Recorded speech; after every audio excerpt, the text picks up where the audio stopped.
கர்த்தருடைய பரிசுத்த நாமத்துக்கு மகிமை உண்டாவதாக. இந்த நாளில் கொடுக்க போகிற தேவ செய்தியின் தலைப்பு பரலோகமும் குடும்ப வாழ்க்கையும். குடும்ப வாழ்க்கை என்பது ஆதியிலே தேவனாகிய கர்த்தரால் அது அமைக்கப்பட்டது. ஒரு குடும்பம் ஒரு குட்டி பரலோகமாக மாற வேண்டுமானால் அது மனைவியின் கையில் தான் இருக்கிறது. ஒரு குடும்பம் கட்டி எழுப்பப்படுவதும் ஒரு குடும்பம் இடிக்கப்படுவதும் மனைவியின் கையில் தான் உள்ளது.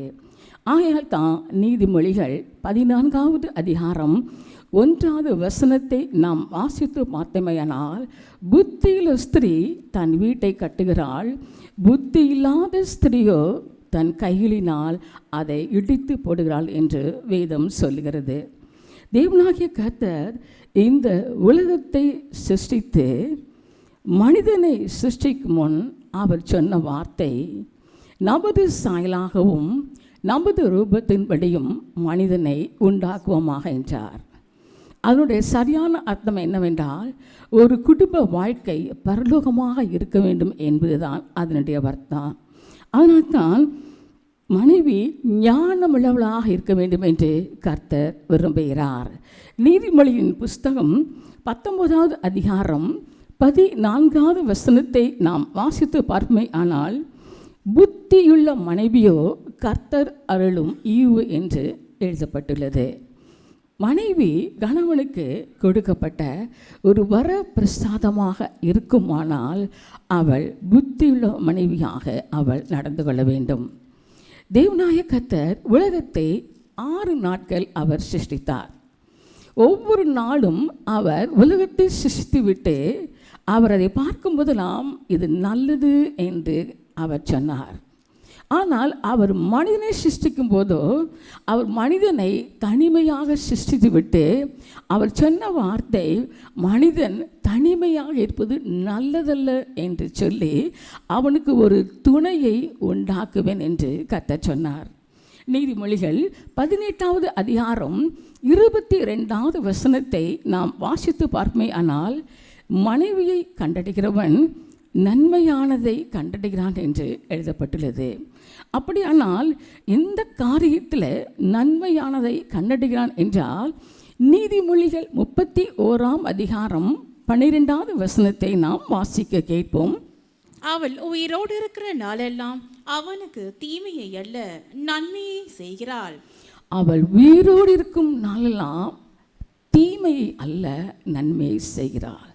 எப்படி அந்த நன்மையை செய்ய முடியும் என்றால், ஒரு மனைவி புத்திசாலியாக நடக்கும்போது மாத்திரமே அவள் குடும்பத்துக்கு நன்மையை வரவைக்க முடியும். புத்தி இல்லாமல் செய்கிற காரியத்தின் மீதும் அந்த குடும்பத்திற்கு அவள் தீமையை தான் அவள் கொண்டு வருவாள்.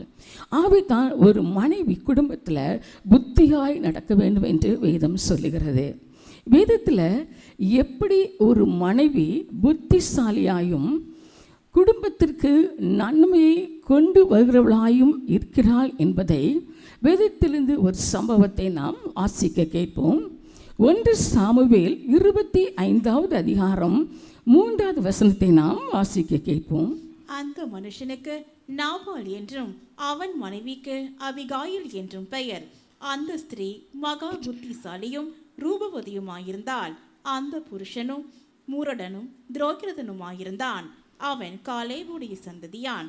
இங்கே நாபாலை குறித்தும் அபிகாயிலை குறித்தும் சொல்லப்பட்டிருக்கின்றது. அந்த ஸ்திரீ மகா புத்திசாலியும் ரூபவதியுமாக இருந்தால், ஆனால் அவள் புருஷனும் முரடனும் துராகிருதனுமாக இருந்தான் என்று சொல்லப்பட்டிருக்கிறது. அப்படி என்றால் அவன் மிகவும் கெட்டவன் என்று பெயர். அவன் மிகவும் தேவனுக்கு பிரியமில்லாத நடக்கிற ஒருவன். அவன் துஷ்டனாக குடிகாரனாக அவன் காணப்படுகின்றான். அந்த கணவனுடைய நிலைமை மிகவும் ஒரு மோசமான நிலைமை. ஆனால் அந்த அபிகாயிலோ அப்படிப்பட்ட கணவனிடம் எப்படி நடந்தாள் என்பதுதான் இந்த வேத பகுதியில் கொடுக்கப்பட்டிருக்கிறது. அவள் மகா புத்திசாலி என்று சொல்லப்பட்டிருக்கின்றது. அவளுடைய புருஷனுடைய தவறுதலான ஒரு வார்த்தை நிமித்தமாக அந்த குடும்பத்திற்கு ஒரு பெரிய அழிவு வருகின்றது. ஆகையால் அந்த வார்த்தை நிமித்தம் தாவீது என்ன செஞ்சான், 400 பேர்களுடன் புறப்பட்டு அவன் செல்ல ஆரம்பித்தான். ஏன் அவர்களுக்கு அந்த ஒரு சம்பவம் ஏற்பட்டது என்றால், தாவீது தனக்கும் தன்னுடைய ஆட்களுக்கும் ஆகாரம் தேவைப்பட்டதால் நாபாலிடம் ஆகாரம் கேட்டு அனுப்பியிருந்தாள். ஏனென்றால் அந்த நேரத்தில் ஆடுகள் அதிகமாக மயிர் கத்திரிக்கிற இடத்துல இருக்கும்போது அவர்கள் அந்த ஆட்டை பாதுகாத்து கொண்டிருந்தார்கள். தாவீதும் தாவீதுடைய கூட்டாளிகளும் நாபாலுடைய ஆட்டை பாதுகாத்து ஒரு மதிலாக இருந்து அவர்கள் காத்து வந்தார்கள். அது நிமித்தமாக இப்பொழுது தனக்கு ஒரு உதவி தேவைப்பட்டதால் தாவீது நாபாலிடம் தனது ஆட்களை அனுப்பி ஆகாரம் வாங்கி வரும்படியாக அவர் செய்தார். அப்படி ஆகாரம் வாங்கி வரும்படி அனுப்பும்போது நாபால் கடுமையான வார்த்தைகளை அவன் பேசினான். என்ன வார்த்தைகளை அவன் பேசினான் என்பதை வாசிக்க கேட்போம். 1 சாமுவேல் 25வது அதிகாரம் 10வது வசனத்திலிருந்து 13வது வசனம் வரைக்கும் 22வது வசனமும் வாசிக்க கேட்போம். நாபால் தாவீதின் ஊழியக்காரருக்கு பிரதியுத்தரமாக, தாவீது என்பவன் யார்? ஈசாயின் குமாரன் யார்? தங்கள் எஜமான்களை விட்டு ஓடி போகிற வேலைக்காரர் இந்நாளில் அநேகர் உண்டு. நான் என் அப்பத்தையும் என் தண்ணீரையும் என் ஆடுகளை வயிறு கத்திரிக்கிறவர்களுக்காக நான் அடித்து சமையல் பண்ணுவித்ததையும் எடுத்து இன்ன இடத்தார் என்று நான் அறியாத மனுஷருக்கு கொடுப்பேனோ என்றான். தாவீதின் வாலிபர் தங்கள் வழியே திரும்பி மறுபடியும் தாவீதிடத்தில் வந்து இந்த வார்த்தைகளை எல்லாம் அவனுக்கு அறிவித்தார்கள். அப்பொழுது தாவீது தன் மனுஷரை பார்த்து, நீங்கள் அவரவர் உங்கள் பட்டயத்தை கட்டிக்கொள்ளுங்கள் என்றான். அவரவர் தங்கள் பட்டயத்தை கட்டி கொண்டார்கள். தாவீதும் தன் பட்டயத்தை கட்டி கொண்டான். ஏறக்குறைய 400 பேர் தாவீதுக்கு பின் சென்று புறப்பட்டு போனார்கள். 200 பேர் ரஸ்துக்கள் அண்டையில் இருந்து விட்டார்கள். அவனுக்கு உண்டான எல்லாவற்றிலும் சுவரில் நீர்விடும் ஒரு நாயை முதலாய் பொழுது விடியும் மட்டும் நான் உயிரோடை வைத்தால் தேவன் தாவீதின் சத்துருக்களுக்கும் அதற்கு சரியாகவும் அதற்கு அதிகமாகவும் செய்ய கடவர் என்று சொல்லியிருந்தான். இப்பொழுது வாசிக்கப்பட்ட இந்த பகுதியில் நாபால் என்னென்ன வார்த்தைகளை தாவீதுக்கும் அவருடைய ஆட்களுக்கும் சொல்லி அனுப்பினார் என்று எழுதப்பட்டுள்ளது. மிகவும் மனமடி உண்டாக்குகிற வார்த்தைகளை நாபால் அவன் பேசிவிட்டான். அதனால் தாவீதுக்கு கோபம் வந்து 400 பேர்களுடன் அந்த இடத்துக்கு சென்று அவரை அழித்து விட வேண்டும் என்று நாபாலையும் அவனுடைய சொத்துக்கள் அனைத்தையும் அழித்து விட வேண்டும் கங்கணம் கட்டி அவன் புறப்பட்டு சென்றான். அப்படி அவன் புறப்பட்டு செல்லும்போது நாபாலுடைய மனைவி அபிகாயில் எப்படியாவது தீமையிலிருந்து நம்மை குடும்பத்தை காப்பாற்ற வேண்டும் என்று சொல்லி அவள் மிகவும் வேகமாக எதற்காக அந்த தாவீது புறப்பட்டு வருவான் என்பதை அறிந்து அவள் தாவீதுக்கு முன்பதாக சென்று புத்தியாய் அவள் சில காரியங்களை பேசினான். அவள் என்ன பேசினாள், என்ன செய்தாள் என்பதை நாம் வாசிக்க கேட்போம். 1 சாமுவேல் 25வது அதிகாரம் 18வது வசனமும் 19வது வசனமும். அப்பொழுது அபிகாயில் தீவிரமாய் 200 அப்பங்களையும் 2 துருத்தி திராட்சை ரசத்தையும் சமையல் பண்ணப்பட்ட 5 ஆடுகளையும் 5 படி வறுத்த பயிற்றையும் வற்றலாக்கப்பட்டு 100 திராட்சை குலைகளையும் வற்றலான 200 அத்திப்பழ அடைகளையும் எடுத்து கழுதைகள் மேல் ஏற்றி தன் வேலைக்காரரை பார்த்து, நீங்கள் எனக்கு முன்னே போங்கள், இதோ நான் உங்கள் பின்னே வருகிறேன் என்று சொல்லி அனுப்பினாள். தன் புருஷனாகிய நாபாலுக்கு அதை அறிவிக்கவில்லை.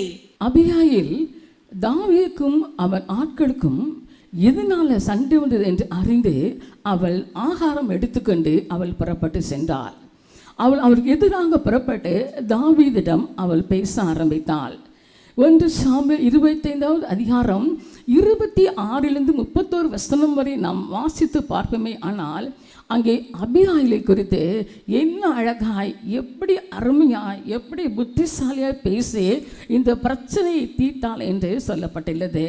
அதாவது அபிகாயில் ஒரு பெண்ணாக இருந்தாலும் கூட அவள் தைரியத்தோடு அவள் புறப்பட்டு போய் எதை செய்தால் தாவீதுடைய கோபம் அடங்கும், எதை சொன்னால் தாவீதுடைய இருதயத்தில் ஒரு மனமாற்றம் ஏற்படும் என்பதை நன்றாக அறிந்து தாவீதுக்கு முன்பதாக சென்று அவர்களுக்கும் கூட்டாளிக்கும் கொண்டு வந்த ஆகாரத்தை முதலாவது அவள் கொடுத்தாள். அதன் பின்பு அவள் புத்தியாய் பேசின அந்த காரியங்களில் முக்கியமான 2 காரியம் என்னவென்றால், அவள் சொன்னால், நீ ரத்தம் சிந்த வர கர்த்தர் உமக்கு இடம் கொடுக்கவில்லை என்று சொல்லிவிட்டு நீர் பழி வாங்காமல் இருப்பது நல்லது. என்று இப்படி அநேக காரியங்கள் குறித்து அவள் பேச ஆரம்பித்தாள். அவள் பேச பேச பேச அந்த புத்திசாலியான பேச்சு நிமித்தமாக தாவீதுடைய இருதயம் மாற ஆரம்பித்தது. அந்த யுத்தத்தை அவள் நடத்தாதபடிக்கு அவளுடைய இருதயத்தில் ஒரு மனமாற்றம் ஏற்பட்டது. அப்பொழுது தாவீது என்ன சொன்னார் என்றால், 1 சாமுவேல் 25ஆம் அதிகாரம் 32 35 வரை நாம் வாசிக்க கேட்போம். அப்பொழுது தாவீது அபிகாயிலை நோக்கி, உன்னை இன்றைய தினம் என்னை சந்திக்க அனுப்பின இஸ்ரவேலின் தேவனாகிய கர்த்தருக்கு ஸ்தோத்திரம். நீ சொல்லிய யோசனை ஆசீர்வதிக்கப்படுவதாக. நான் இரத்தம் சிந்த வராத படிக்கும், என் கையே பழி வாங்காத படிக்கும் நீ இன்றைய தினம் எனக்கு தடை பண்ணினபடினால் நீயும் ஆசீர்வதிக்கப்படுவாயாக.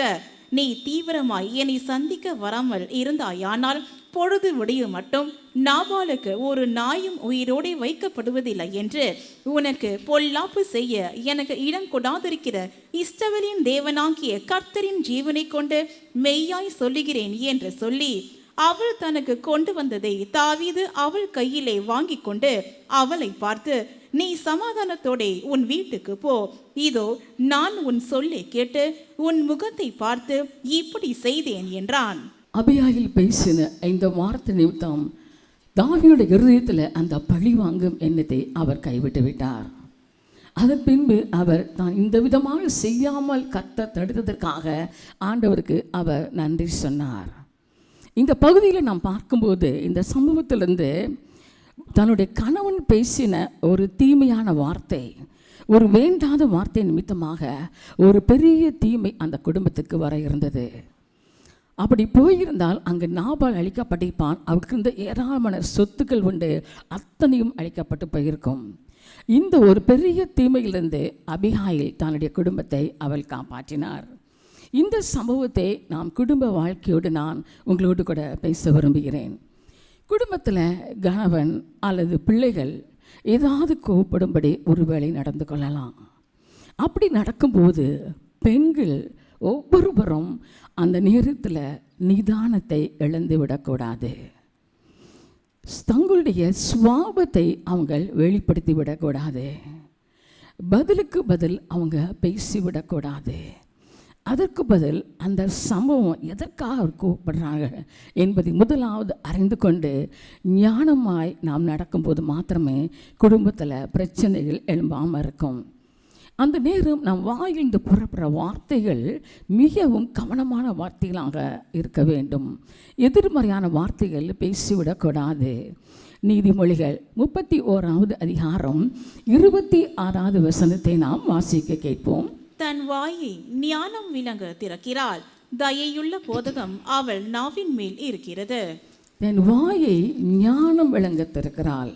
அபிகாயில் தன்னுடைய வாயை ஞானம் விளங்க திறந்ததுபடினால அந்த குடும்பம் காப்பாற்றப்பட்டது. இங்கே நம் குடும்பத்தில் ஒருவேளை கணவன் கோபமாக பேசலாம், இல்லைனா பிள்ளைகள் உங்களை கோபப்படுத்தலாம். உங்களுடைய வார்த்தையில் கவனமாக இருக்க வேண்டும். எதிர்மறையான வார்த்தைகள் நீங்கள் பேசிவிட்டால் அந்த கோபத்தில் பேசுகிற அந்த வார்த்தைகள் அப்படியே நடந்துவிடும். ஒருபடி ஒரு தாயார் தன்னுடைய பிள்ளை படிக்கிற வேளையிலே அதிகமாக அவங்க திட்டிக் கொண்டு இருப்பார்களாம்.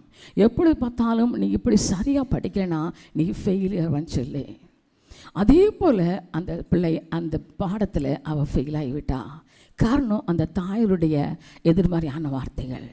இப்போது நம்முடைய பிள்ளைகள் படிக்கும்போது அவர்களை நாம் கோபப்படுத்தாதபடிக்கு, அவர்கள் ஒருவேளை விளையாட்டு பிள்ளையாக இருக்கலாம், ஒருவேளை அவங்க எங்கேயாவது வெளியில் போயிட்டு வந்திருக்கலாம். அந்த நேரத்தில் பிள்ளைகள்கிட்ட அன்பாக பேசி ஆறுதலாக பேசி அன்பான வார்த்தைகளை சொல்ல வேண்டும். நீ நல்லா படிச்சின்னா ஆண்டவர் உனக்கு நல்ல உயர்வை கொடுப்பாரு, நல்ல மார்க் வாங்கலாம் என்று சொல்லி பிள்ளைகள் நல்லா என்கரேஜ் பண்ணக்கூடிய நம் வார்த்தைகளை சொல்லும்போது பிள்ளைகள் நல்லா படிப்பாங்க.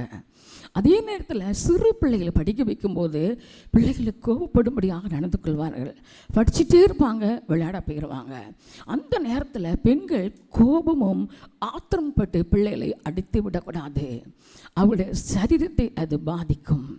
நீங்கள் அதிகமாக திட்டும்போது பிள்ளை பயந்து நடுங்குவாங்க. சில நேரம் உங்கள் வரும்போதே நீங்கள் சாதாரணமாக வருவீங்க, உங்களை பார்க்கும்போது பிள்ளை நடுங்க ஆரம்பிப்பாங்க. அவங்களுடைய சரீரத்தை பாதிக்க ஆரம்பிக்கும். என் கருமையானவர்களே, பிள்ளைகளிடம் அன்பாக பேசுங்கள். நல்லாவே அந்த பிள்ளைகள் படிக்கலையா, 2-3 தடவை அந்த பிள்ளைகள் எடுத்து சொல்லி அந்த பிள்ளைகளை நீங்கள் படிக்க வைக்கும்போது பிள்ளைகள் அருமையாக படிப்பார்கள். சில நேரம் கணவன்மார்கள் கோபப்படும் போது நீங்கள் மிகவும் எச்சரிக்கையாக இருக்க வேண்டும். அவசரமாக வெளியே சென்று கொண்டிருக்கும் போது ஏதாவது ஒரு கணவன் கேட்கும்போது உங்களை வார்த்தை எரிச்சலோடு இருக்கக்கூடாது. நீங்கள் எதிர்மறையான வார்த்தைகளை பேசிவிட்டால் அவர் வெளியே செல்லும்போது அதையே யோசித்து விட்டு செல்லும்போது பைக்கில் போனால் ஆக்சிடெண்ட்டாக நேரிடும். என் கருமானவளை ஒவ்வொரு பெண்களும் தங்களுடைய வார்த்தையில் கவனமாக இருக்கும்போது மாத்திரம்தான் ஒரு பெரிய தீமையிலிருந்து நம்முடைய குடும்பத்தை நாம் காப்பாற்ற முடியும்.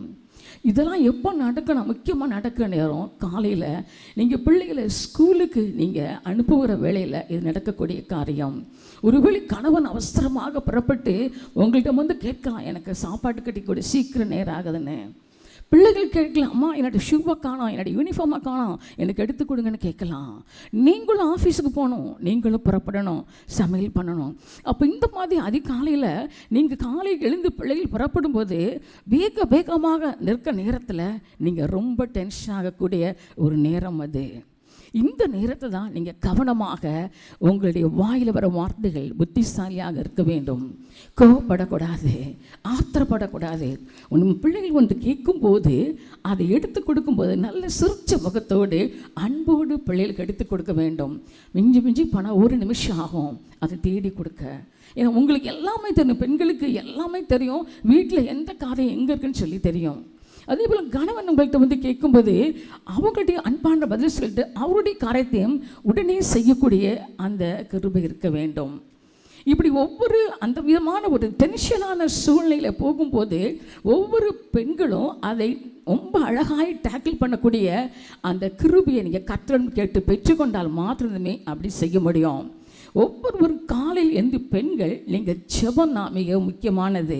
அந்த நாளிலே நீங்கள் மிகவும் தவறுதலாக கோபத்தில் பேசக்கூடிய காரியங்களோ டென்ஷனாக கூடிய காரியங்களோ வராமல் இருக்க வேண்டுமானால் காலையிலேருந்து தெய்வ சமூகத்தில் உங்கள் குடும்பத்தையும் உங்கள் குடும்பத்தில் பிள்ளைகளையும் ஒப்பு கொடுத்து நீங்கள் ஜெபிக்க வேண்டும். அப்படி ஜெபிக்கும்போது மாத்திரம் ஆண்டவர்கிட்ட கிருபை கேட்டு ஜெபிக்கும்போது கர்த்தர் உங்களுக்கு அவர் கண்டிப்பாக அவர் கிருபை செய்வார். என்னுடைய மாமியார் 3 மாதமாக கோமாவில் இருக்கிறாங்க.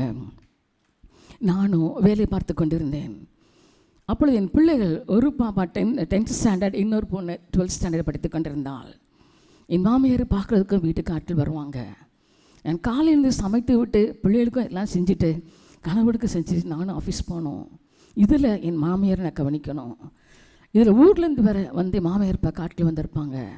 அப்போ இந்த எல்லா சூழ்நிலையும் நான் சமைக்கணும்னா பெண்களால் கண்டிப்பாக முடியும். பெண்களுடைய சோம்பேறித்தனமோ அவங்களுடைய கோபமோ ஒரு குடும்பத்தை சின்ன பின்னமாக்கிவிடும். இந்த மாதிரி நான் செய்த காரியம் ஏன்னா என்னுடைய மாமியார் படிக்க இருக்கும்போது அவங்க உடம்பெல்லாம் அவங்க மிகவும் பெட்சோர் கஷ்டப்பட்டாங்க. அவங்க சுயநினைவு கிடையாது. காலையில் 6 மணிலேருந்து 7 மணி வரைக்கும் என்னுடைய மாமியார் நான் க்ளீன் பண்ணணும், அவங்களுக்கு வேண்டிய ஆகாரத்தை கொடுக்கணும். லிக்விட் தான் வாயில் நான் ஊற்றுவேன். அது என்னுடைய சத்தம் கேட்டால் தான் அவங்க வாயை திறப்பாங்க, இல்லைன்னா அவங்க திறக்க மாட்டாங்க. அதில் காலையில் 1 மணி நேரம் என் மாமியார் கவனிக்க வேண்டிய பொறுப்பு எனக்கு உண்டு. அதன் பின்பு வேகமாக போய் நான் சமையல் செய்ய வேண்டும். பிள்ளைகளுக்கு சாப்பாடு கட்டி பிள்ளைகளை 7:30க்குள்ளே பிள்ளைகளை நான் அனுப்பணும். திரும்ப நாங்கள் சாப்பாடு கட்டிட்டு 8:30 மணிக்கு நாங்கள் வீட்டை விட்டு கிளம்பணும். அப்போ இத்தனை வழி முடித்து விட்டு என்னால் தனிமையாக செய்ய முடியாது. ஒவ்வொரு நாள் தெய்வ சமூகத்தில் காலையில் போய் நான் அழுவேன், எனக்கு கிருபை கொடுங்க ஆண்டவரே சொல்லி கேட்டுட்டு ஆனால் கிருபை கேட்க ஆரம்பித்தேன். ஆண்டவர் எனக்கு கிருபை கொடுத்தார். ஒவ்வொரு நாளும் சந்தோஷமாக அதை செய்ய ஆரம்பித்தேன். எனக்கு அது ஒரு பெரிய ஒரு காரியமாகவே தெரியல. ஒவ்வொரு நாள் நான் செய்யும்போதும் எனக்கு அறியாமல் சந்தோஷம் இருக்கும். ஏன்னா கர்த்தர் அவ்வளோ ஒரு சிக்காக இருந்தால் கூட அவங்களை கவனிச்சுட்டு குடும்பக்காரங்களை சிரிச்ச முகத்தோடு செய்வேன். அதே போல் நானும் ஆஃபீஸுக்கு போனோம், நாங்கள் எல்லாருமே அந்த டைமுக்குள்ள கிளம்பி நாங்கள் போயிடுவோம். காரணம் தேவனுடைய கிருபை. அப்போ ஒவ்வொரு பெண்களுக்கும் குடும்பத்தை நீங்கள் நடத்தினா ஜெப வாழ்க்கை ரொம்ப ரொம்ப அவசியம். அந்த ஜெப வாழ்க்கை இருந்தால் மாத்திரமே நம்ம குடும்பத்தை அழகாக நாம் கொண்டு போக முடியும். எல்லா பெண்களாலும் எல்லாமே செய்ய முடியும். ஆனால் நாம் என்ன செய்கிறோம்னா முடியாது. ஐயோ இவ்வளோ காரியம் இருக்குதா அப்படின்னு சொல்லி நம்மளை அறியாமல் என்ன செய்யணும், அந்த காரியங்களை பார்த்து ஏங்குறோம். அப்படி கிடையாது. எந்த காரியத்தை எந்த பெண்ணாலும் கண்டிப்பாக செய்ய முடியும். ஏன்னா கர்த்தர் பெண்களுக்கு அந்த கிருபையை அவர் கொடுத்துக்கிறார். ஒரு நம்ம குடும்பத்தில் யோசித்து பார்த்தீங்கன்னா, ஏதாவது ஒன்று காரண பிள்ளைகள் யாரும் உங்களை தேடி தான் வருவாங்க.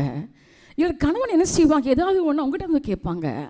ஏன்னா ஆண்டவர் உங்களை ஒரு பொக்கிஷமாக அவர் பெண்கள் குடும்பத்தில் வச்சுருக்காரு. அவரை ஏன் அவன் கேட்டி வராங்கன்னா, நம்ம நிமித்தமாக இந்த குடும்பத்தில் ஒரு ஆசீர்வாதத்தை ஆண்டவர் வச்சுருக்காரு. அதனால நம்ம ஒவ்வொருவருமே எல்லாமே தெய்வ சமூகத்தில் ஜெபிக்கும்போது நம்மளை ஆண்டவர் ஒரு பொக்கிஷமாக வைத்திருப்பார். நம்ம குடும்பத்தில் நன்மையை நாம் கொண்டு வர முடியும். எந்த ஒரு பிரச்சனையும் அங்கே இருக்க இடமில்லை. அப்படி என்றால் இப்பொழுது நாம் பார்த்த இந்த பகுதியின் பிரகாரமாக ஒவ்வொரு குடும்பஸ்திரையும் எல்லா காரியத்திலையும் மிகவும் அன்போடும் சமாதானத்தோடும் ஜெப வாழ்க்கையோடும் ஒரு காரியத்தை தொடரும்போது மிகவும் அந்த குடும்பம் சமாதானமாக இருக்கும். அடுத்தபடியாக ஒரு குடும்ப வாழ்க்கை ஒரு குட்டி பரலோகமாக இருக்க வேண்டுமானால் எப்படி ஞானமாய் நடக்க வேண்டும் என்பதை வேத வசனத்தோடும் என்னுடைய சாட்சியின் மூலமாகவும் உங்களோடு நான் பேச விரும்புகிறேன். எந்த ஒரு பெண்ணும் தன்னுடைய வாலிப வயதில் அவள் இருதயத்தில் தன்னுடைய எதிர்காலத்தை குறித்து ஒரு கவலை இருக்கும். தன்னுடைய எதிர்காலத்துக்கு வர கணவன் இப்படிலாம் இருக்க வேண்டும் என்று சொல்லி அவள் இருதயத்தில் நினைப்பதுண்டு. ஆனால் அந்த பெண்ணுக்கு குடும்ப வாழ்க்கை அமையும் போது அவள் எதிர்பார்த்ததுக்கு மாறான வாழ்க்கை அவளுக்கு அமையும். அவள் எதிர்பார்த்த கணவன் அவளுக்கு அமைஞ்சிருக்காது. அவள் எதிர்பார்த்த மாமியார் அவளுக்கு அமைஞ்சிருக்காது. அவள் எதிர்பார்த்த குடும்ப வாழ்க்கை அவளுக்கு அமைஞ்சிருக்காது. அப்படி என்றால் அந்த வீடு எப்படி கட்டப்பட வேண்டும் என்பதை தான் நாம் இப்பொழுது பார்க்க போகிறோம். நீதிமொழிகள் 24வது அதிகாரம் 3வது வசனமும் 4வது வசனமும் வாசிக்க கேட்போம். வீடு ஞானத்தினாலே கட்டப்பட்டு விவேகத்தினாலே நிலை நிறுத்தப்படும். அறிவினாலே அறைகளில் அருமையும் இனிமையுமான சகலவித பொருள்களும் நிறைந்திருக்கும்.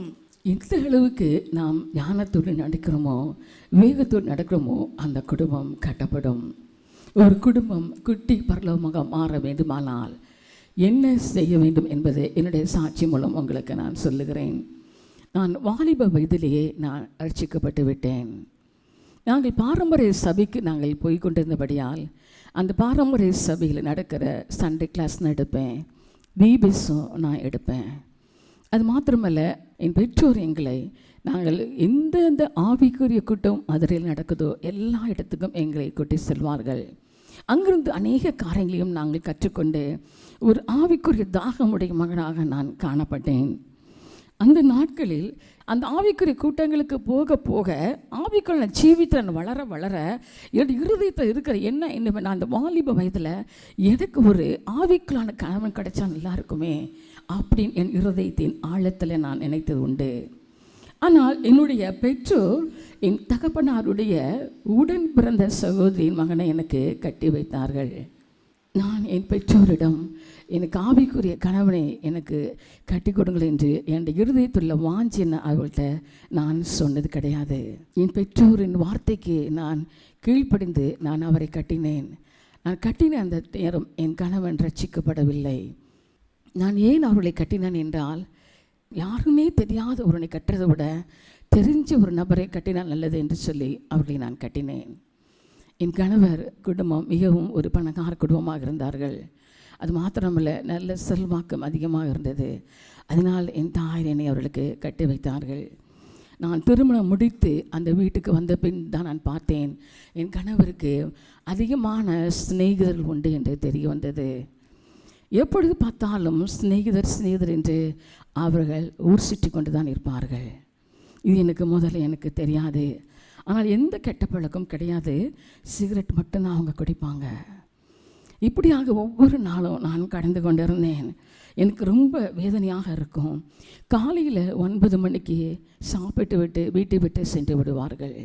மதியம் 2 மணிக்கு சாப்பிட வருவார்கள். அதன் பின்பு சென்று விட்டால் இரவு 12 மணிக்கு தான் அவர்கள் வீட்டுக்கு வருவார்கள். அப்பொழுது என்னுடைய மாமியார் சொல்லுவாங்க, நீ அவன் வந்த கதவை திறந்துடாத, 2 நாளைக்கு நீ கதவை திறக்காமல் இருந்தீன்னா அவன் திண்ணையிலேயே படுக்கட்டும், அப்போ தான் அவன் திறந்துவான்னு சொல்லுவாங்க. அப்போ ராத்திரி வந்து இவங்க கதவை தட்டுவாங்க. நான் என்ன செய்வேன், எங்கள் மாமியார் தெரியாமல், ஏன்னா அவங்க எங்களோட தான் படுத்துக்கிறதுனால நான் என்ன செய்வேன், தெரியாமல் போய் நான் கதவை திறப்பேன், அந்த சத்தம் கேட்டக்கூடாதுன்னு சொல்லி. அவங்க கதவை திறந்து வீட்டுக்குள்ளே கொண்டு வந்து அவங்களுக்கு சாப்பாடு கொடுத்து அவங்களோடு நான் பேசி கொண்டு இருப்பேன். அவங்களுக்கு சிரித்த முகத்தோடு நான் பேசுவேன். என்னுடைய கவலையை அவங்களுக்கு நான் வெளியில் காமிக்க மாட்டேன். எந்த நேரம் இருக்கிறாங்களோ அந்த கொஞ்ச நேரம் அவங்ககிட்ட சந்தோஷமாக இருக்கணும்னு சொல்லி நல்லா அவங்ககிட்ட பேசி தெரிச்சு விட்டு நான் சென்று விடுவேன். அவங்ககிட்ட எந்த கேள்வியும் நான் கேட்டதில்லை. ஏன் ஊர் சுட்டுறீங்க, ஏன் நீங்கள் டைமுக்கு இன்றைக்கி வரமாட்டேங்கிறீங்க, ஏன் நீங்கள் திருமணம் முடிச்சிங்க, நீங்கள் திரும்பியும் முடிச்சிருக்க வேண்டாமே அப்படின்னு சொல்லி நான் கேட்டது கிடையாது. எல்லாமே நினச்சதெல்லாம் ஆவிக்குள்ளான ஜீவிதத்தில் வளர்ந்ததுனால கர்த்தர் என்றைக்காவது ஒரு நாள் என் கணவனை சந்திப்பான்ற அந்த ஒரு நம்பிக்கையோடு தான் நான் காணப்பட்டேன். ஆனால் ஆண்டவர் என்னோடு கூட இருந்தபடினால ஒவ்வொரு நிமிஷமும் நான் கர்த்தர் எனக்கு என்னைக்காவது ஒரு நாள் திருத்துவான்ற நம்பிக்கையோடு இருந்தேன். அப்படி என்னோடு உட்காந்து பேசின நாட்கள் கிடையாது. எனக்கு இப்படி ஒரு வாழ்க்கை அமையும்னு சொல்லி கூட நான் நினச்சது கிடையாது. ஏன் நீங்கள் கட்டி வச்சிங்கன்னு சொல்லி நான் சொன்னது கிடையாது. நீ சாப்பிட்டியான்னு சொல்லி கூட என்னை விசாரித்தது கிடையாது. ஏதாவது உனக்கு வேணுமா, ஏதாவது ஈவினிங் டிஃபன் வேணுமான்னு சொல்லி எனக்கு அவங்க கேட்டது கிடையாது. இப்படியாக என் வாழ்க்கை போய் கொண்டிருந்தது. ஒரு தனிமையான ஒரு வாழ்க்கை, ஒரு குடும்ப பொறுப்பற்ற ஒரு கணவன், விசாரிக்கான்னு சொல்லி கேட்கக்கூடாத ஒரு கணவன், வேலை இல்லாத ஒரு கணவன், தெய்வ பயம் இல்லாத ஒரு கணவன், ஒரு கூட்டி கொடுத்தனும். இப்படிப்பட்ட சூழ்நிலை தான் நான் வாழ்ந்து கொண்டிருந்தேன். என்னுடைய நினைப்பெல்லாம் என்னுடைய எதிர்காலம் எப்படி இருக்குமோ, என்னுடைய வாழ்க்கை எப்படி இருக்குமோ, நான் எப்படி இருப்பேன் என்று சொல்லி இதை நினச்சி கலங்க ஆரம்பித்தேன். அதுக்குள்ளே நான் கன்சீவ் ஆகிட்டேன். மூத்தவள் கன்சீவ் ஆனதுக்கப்புறம் கூட என்னை அவங்க விசாரிக்க மாட்டாங்க. உனக்கு பசிக்கு தான் ஏதாவது வேணுமான்னு கேட்க மாட்டாங்க. என் வாழ்க்கையில் சந்தோஷம் கிடையாது, என் வாழ்க்கையில் சமாதானம் கிடையாது. பிள்ளை கன்சீவாக இருந்த கூட பால் கூட எனக்கு குடிக்க எனக்கு கேட்க ஆள் கிடையாது. மிகவும் கண்ணீரின் வாழ்க்கை தான் என் வாழ்க்கை. அப்போ தெய்வ சமூகத்தில் அதிகமாக அழுவேன். ஆண்டவரே, எனக்கு நீங்கள் கூட இருக்கிறீங்க, எனக்கு எல்லாமே நீங்கள் தான் ஆண்டவரே செய்யணும்னு சொல்லி நான் இருப்பேன். அப்படியுமே என் கணவன் தொந்தர மாதிரி இல்லை. நான் யோசிப்பேன், ஆண்டவரே வாலிப வயதில் உமக்கு நான் பிரியமாக தானே நடந்தேன், ஏன் எனக்கு இப்படிப்பட்ட வாழ்க்கை எனக்கு கொடுத்தீங்கன்னு சொல்லி தெய்வ சமூகத்தில் கேட்டது உண்டு. காலையில் இவங்க போன உடனே நான் தெய்வ சமூகத்தில் போய் கண்ணீர் வடிப்பேன், ஆண்டவரே என் கணவனை தருத்துங்க அப்படின்னு. அந்த ஊரில் தாய்மார் கூட்டம் நடந்து கொண்டு இருந்தது. அப்பொழுது அந்த தாய்மார் கூட்டத்தில் போகும்போது அவங்க சொல்லுவாங்க, அம்மா கணவனுக்காக நான் ஜெபிச்சிட்ருக்கோம்மா, என்னைக்காவது நாள் ஆண்டவரும் கணவனை தருத்துவார், நீங்கள் அதை பற்றி கவலைப்பட வேண்டாம் என்று சொல்லுவார்கள். நாட்கள் ஆனது, என் இருதயத்தெல்லாம் வேதனை தடிக்க ஆரம்பித்தது. கன்சீவ் 9 மாதம் ஆகிவிட்டது. ஆனால் ஆண்டவர் என் கணவனை தொடக்கூடிய ஒரு நேரம் வந்துவிட்டது.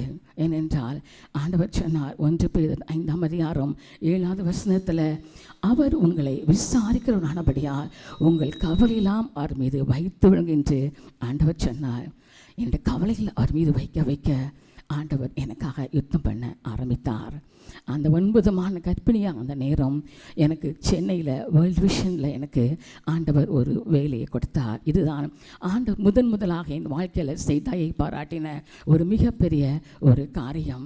9 மாத கர்ப்பிணியாக நான் வேலைக்கு நான் சென்றேன். அந்த இடத்துல 1980 ஆண்டு பாளையங்கோட்டிலிருந்து கர்த்தர் எங்களை சென்னைக்கு அவர் கொண்டு வந்தார். அதுதான் என்னுடைய கடைசி பிரயாணம். அதன் பின்பு அங்கே போய் நான் குடும்பமாக நாங்கள் வாழவில்லை. வேணால் போய் என் சொந்தக்காரங்களை பார்த்துட்டு வருவேன். அங்கே போய் குடும்பமாக கர்த்தர் முற்றிலுமாக என்னை அந்த 80 வருஷம் அங்கேருந்து என்னை சென்னைக்கு என்னை கொண்டு வந்து விட்டார். அதே வேர்ல்டு விஷன் தான் என் கணவனுக்கும் கர்த்தர் வேலையை கொடுத்தார். அதே வேர்ல்டு விஷனில் தான் கர்த்தர் என் கணவனை சந்திக்க ஆரம்பித்தார். அந்த வேர்ல்டு விஷனில் தான் அவங்க ரட்சிக்கப்பட்டாங்க. அங்கே தான் அவங்க கர்த்தருக்கு பயப்படுற பயத்தை அறிந்து கொண்டாங்க. அங்கே தான் அவங்களுக்கு ஊழியக்காரராக கர்த்தர் அவங்களை மாற்றி அங்கிருந்து அவர் வெளியிலே அவர் கொண்டு வந்தார். எப்படியோ வாழ்ந்து கொண்டிருந்த எங்களுடைய வாழ்க்கையில் அந்த வேர்ல்டு விஷனில் வேலை கிடைச்சதுக்கப்புறம் அவருடைய வாழ்க்கையை கர்த்தர் மாற்றி எங்களுக்கு கர்த்தர் 2 பெண் பிள்ளைகளை ஆண்டவர் கொடுத்து எங்களுடைய குடும்பத்தை ஒரு குட்டி பரலோகமாக எங்களுக்கு அவர் மாற்றி கொடுத்தார்.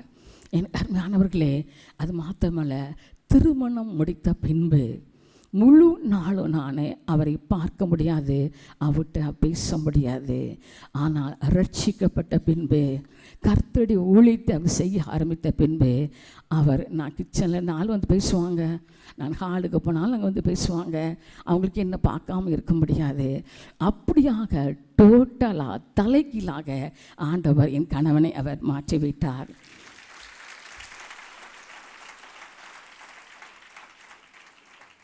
சங்கீதம் 128 சொன்ன அத்தனை காரியங்களும் என்னுடைய வாழ்க்கையில் நடந்தது. 4வது வசனத்தில், இது கர்த்தருக்கு பயப்பட மனுஷன் இவ்விதமாய் ஆசீர்வதிக்கப்படுவான். ஒவ்வொரு பெண்களும் செய்ய வேண்டிய முக்கிய காரியம், கர்த்தருக்கு மாத்திரம் நீங்கள் பயந்து நீங்கள் ஜீவிக்கும்போது உங்களுடைய வாழ்க்கை ஆண்டவர் உங்களுக்கு கணவன் எப்படிப்பட்டவராக இருந்தாலும் அவர் தலைகீழாக மாற்ற வல்லமையுள்ளவர். 1 பேதுரு 3ஆம் அதிகாரம் 1வது வசனத்திலிருந்து 4வது வசனம் வரை நாம் வாசிக்க கேட்போம். அந்தபடி மனைவிகளே, உங்கள் சொந்த புருஷர்களுக்கு கீழ்ப்படிந்திருங்கள். அப்பொழுது அவர்களில் யாராவது திருவசனத்திற்கு கீழ்ப்படியாதவர்களாயிருந்தால் பயபக்தியோடு கூடிய உங்கள் கற்புள்ள நடக்கையை அவர்கள் பார்த்து போதனையின்றி மனைவிகளின் நடக்கையினாலேயே ஆதாயப்படுத்திக் கொள்ளப்படுவார்கள். மயிரை பின்னி பொன்னாபரணங்களை அணிந்து உயர்ந்த வஸ்திரங்களை உடுத்திக் கொள்ளுதலாகிய புறம்பான அலங்கரிப்பு உங்களுக்கு அலங்காரமாயிராமல் அழியாத அலங்கரிப்பாயிருக்கிற சாந்தமும் அமைதலும் உள்ள ஆவியாகிய இருதயத்தில் மறைந்திருக்கிற குணமே உங்களுக்கு அலங்காரமாய் இருக்க கடவது.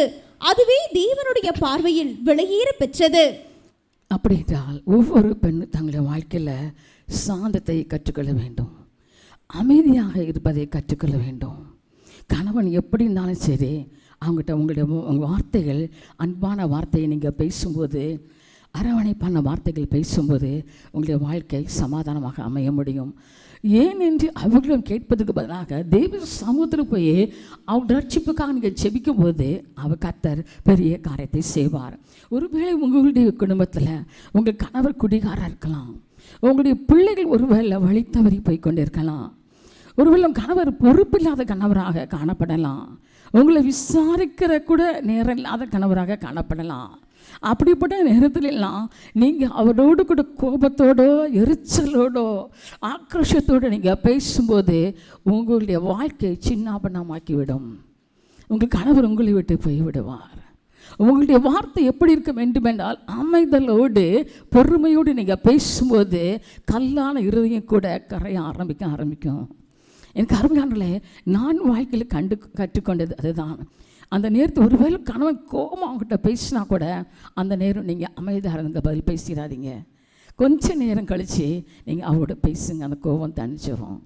பெண்கள் குடும்பத்தில் மிகவும் சாந்தத்தோடும் அமைதலோடும் பொறுமையோடு நடக்கும்போது நம்முடைய குடும்பம் ஒரு குட்டை பரலமாக மாற கர்த்தர் கிருபை செய்வார். அடுத்தபடியாக ஒரு குடும்பத்தில் மனைவி ஏன் ஞானமாய் நடக்க வேண்டும்? நீதிமொழிகள் 14ஆம் அதிகாரம் 1வது வசனத்தை நாம் வாசிக்க கேட்போம். புத்தியுள்ள ஸ்திரீ தன் வீட்டை கட்டுகிறாள், புத்தி இல்லாத ஸ்திரீயோ தன் கைகளினால் அதை இடித்து போடுகிறாள். புத்தியுள்ள ஸ்திரீ தன் வீட்டை கட்டுகிறாள், புத்தி இல்லாத ஸ்திரீயோ தன் கையினால் அதை இடித்து போடுகிறாள். அப்படின்னால் ஒரு மனைவி குடும்பத்தில் எப்படி ஞானமாய் நடக்க வேண்டும் என்பது மிக மிக முக்கியம். 1 பேதுரு 3வது அதிகாரம் 6வது வசனத்தின் முதல் பகுதியை நாம் வாசிக்க கேட்போம். அந்தபடியே சாராள் ஆபிரகாமை ஆண்டவன் என்று சொல்லி அவனுக்கு கீழ்ப்படிந்திருந்தாள். சாராள் ஆண்டவன் என்று சொல்லி அவருக்கு கீழ்ப்படிந்திருந்தாள். அப்படின்னா சாராளுடைய கீழ்ப்படிதல் நிமித்தமாக ஆபிரகாமுடைய குடும்ப வாழ்க்கை ஒரு பரலோக வாழ்க்கையாக காணப்பட்டது. தேவனாகிய கர்த்தர் சோதோமை அழிக்க 3 தூதர்களை ஆபிரகாம் வீட்டிற்கு அனுப்பியிருந்தார். ஆனால் ஆபிரகாமுக்கு அவங்க தேவ தூதர்கள் என்று தெரியாது. சோதோமை அழிக்க கர்த்தர் அனுப்பியிருந்தார் என்றும் அவங்களுக்கு தெரியாது. ஆனால் வந்தவர்களை அவர் ஆபிரகாம் எப்படி அவர் வரவேற்றார், அவர்களை உபசரித்தார் என்றால், ஆதியாகமம் 18வது அதிகாரம் 3வது வசனமும் 4வது வசனமும் 5வது வசனத்தின் முதல் பகுதியும் வாசிக்க கேட்போம். ஆண்டவரே, உம்முடைய கண்களில் எனக்கு கிருபை கிடைத்ததானால் நீர் உமது அடியேனை விட்டு கடந்து போக வேண்டாம். கொஞ்சம் தண்ணீர் கொண்டு வரட்டும். உங்கள் கால்களை கழுவி மரத்தடியில் சாய்ந்து கொண்டிருங்கள். நீங்கள் உங்கள் இருதயங்களை திடப்படுத்தி கொஞ்சம் அப்பம் கொண்டு வருகிறேன், அப்புறம் நீங்கள் உங்கள் வழியே போகலாம். இதற்காகவே அடியேன் இடம் வரைக்கும் வந்தீர்கள் என்றான். அவர் அவர்களை உட்கார வைத்து விட்டு அவர் என்ன செய்கிறார்னா நேராக சாராளிடம் வருகிறார். 6வது வசனத்திலிருந்து 8வது வசனம் வரை வாசிக்க கேட்போம். அப்பொழுது ஆபிரகாம் தீவிரமாய் கூடாரத்தில் சாராளிடத்திற்கு போய், நீ சீக்கிரமாய் 3 படி மெல்லிய மாவு எடுத்து பிசைந்து அப்பம் சுடு என்றான். ஆபிரகாம் மாட்டு மந்தைக்கு ஓடி ஒரு நல்ல இளங்கன்றை பிடித்து வேலைக்காரன் கையிலே கொடுத்தான். அவன் அதை சீக்கிரத்தில் சமைத்தான். ஆபிரகாம் வெண்ணெயையும் பாலையும் சமைப்பித்த கன்றையும் எடுத்து வந்து அவர்கள் முன்பாக வைத்து அவர்கள் அருகே மரத்தடியில் நின்று கொண்டிருந்தான். அவர்கள் புசித்தார்கள். ஆபிரகாம் சாராளிடம் ஓடி போய் ஒரு 3 படி மாவெடுத்து பிசைந்து அப்பம் சுடு என்று சொல்கிறார். ஆனால் சாராள் உடனே அவருக்கு கீழ்ப்படிந்தாள். என்னால் செய்ய முடியாது என்று அவர் சொல்லவில்லை. ஏன்னா அவங்க நிறைய வேலைக்காரங்க உண்டு, நினச்சி அந்த வேலைக்காரங்க அத்தனையும் அவங்க செய்யலாம். ஆனால் சாராள் செய்த காரியம் என்னால் இது முடியாது என்று சொல்லாதபடிக்கு உடனே அவள் கீழ்ப்படிந்து அவள் அப்பம் சுட்டு கொடுத்தாள். அந்த குடும்பம் சமாதானமான குடும்பம். ஏன்னா அவங்க செஞ்சது ஒரு தேவதற்கு செய்தால் என்பது அவங்களுக்கு தெரியாது. அவர்கள் எபிரேயர் 13ஆம் அதிகாரம் 2வது வசனத்தை வாசித்து பார்த்தால், அந்நேரி உபசரிக்க மறவாதீர்கள், அதனால் சிலர் அறியாமல் தேவதூரி உபசரித்தது உண்டு என்று. ஆபிரகாமுடைய மனைவி சாராள் அவர்கள் மிகவும் சந்தோஷத்தோடு எதிர்த்து பேசாதபடிக்கு அவங்க சொன்ன காரியத்துக்கு கீழ்ப்படிந்ததுனால அவங்க தேவதூதர்களை அவர்கள் உபசரித்தார்கள். இந்த வசனத்தின்படி ஆபிரகாமுக்கு கூட அவங்க தேவதூதர் என்று தெரியாது. ஆனால் ஆபிரகாமுடைய வார்த்தைக்கு அவள் கீழ்ப்படிந்தபடினால அவளுடைய வாழ்க்கையில் ஆண்டவர் நல்ல அருமையான காரியங்களை செய்தார். சாராளுடைய ஞானமற்ற வார்த்தை நிமித்தமாக சந்தோஷமாக போய்கொண்டிருந்த அந்த குடும்பத்தில் ஒரு பெரிய சலசலப்பு ஏற ஆரம்பித்து விட்டது. ஒரு பிரச்சனை வர ஆரம்பித்து விட்டது.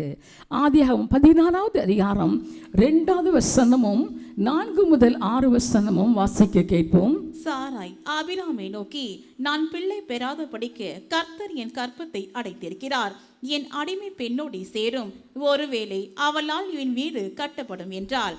சாராயின் வார்த்தைக்கு ஆபிராம் செவி கொடுத்தான். அவன் ஆகாரோடே சேர்ந்த போது அவள் கற்பந்தரித்தாள்.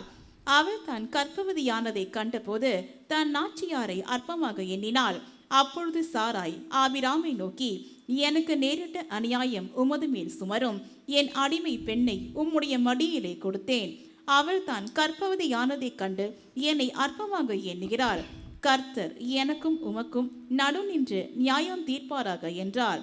அதற்கு ஆபிராம் சாராயை நோக்கி, இதோ உன் அடிமை பெண் உன் கைக்குள் இருக்கிறாள், உன் பார்வைக்கு நலமானபடி அவளுக்கு செய் என்றான்.